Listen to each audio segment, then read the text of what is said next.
এখানে জুম করার পরে এই যে সাদা সাদা ফুল দেখতে পাচ্ছেন, এই যে এগুলো হলো মেল ফ্লাওয়ার, এই লম্বা দণ্ডের মাথায় ফুলগুলো।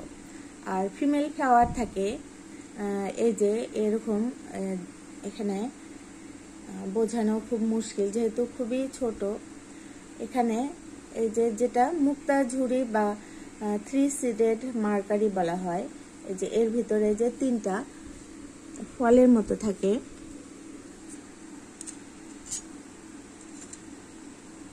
এই যে ফলের মতো 3টা বীজের মতো থাকে, যাকে 3-seeded মার্কারি বলা হয়। এই যে 3 ভাগ করা ফুলের সামনে যে সাদা অংশ দেখতে পাচ্ছেন, এটাই হলো ফিমেল ফ্লাওয়ার। তো মানে লাউ বা কুমড়ার মতো যে নিচে ফল এবং তার উপরে যেমন ফুল থাকে, ঠিক এরা তাই যে এই যে 3টা ফল।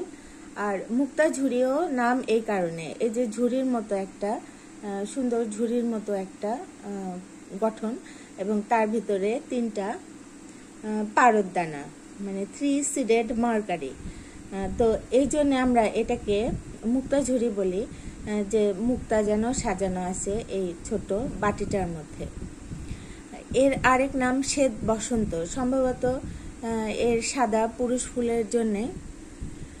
তো এই হলো আমাদের ফুল। আর এটার শিকড়, এর শিকড়ের অনেক ব্যবহার আছে। শিকড়, এটার পাতার রস এবং শিকড়ের ব্যবহার আছে। তো শিকড় বিড়ালরা খুব খাইতে পছন্দ করে। আমি যেমন কালকে এরকম একটু শিকড় বের করে একটা ভাঙা টবের মধ্যে রাখছি, তারপর একটু পরে দেখি আমাদের এখানকার বিড়ালটা ওই শিকড়টা চাবায় চাবায় খাচ্ছে।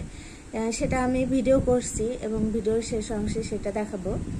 তো বিড়াল এটা খেতে পছন্দ করে এবং খাওয়ার পর তার যে একটা মানসিক পরিবর্তন হয়, সে তখন কাঁদতে থাকে এবং শুয়ে কাঁদতে থাকে। যদিও আমি ওই অংশটা ভিডিও করতে পারিনি, আমি দেখলাম যে ও শুয়ে আছে, কিন্তু আমি ক্যামেরা ঠিক করতে করতে ও ততক্ষণে উঠে চলে গেছে। তো এই হলো আজকে আমার ফুল, মুক্তা ঝুরি, শ্বেত বসন্ত। এর কমন নাম 3-seeded মার্কারি, বা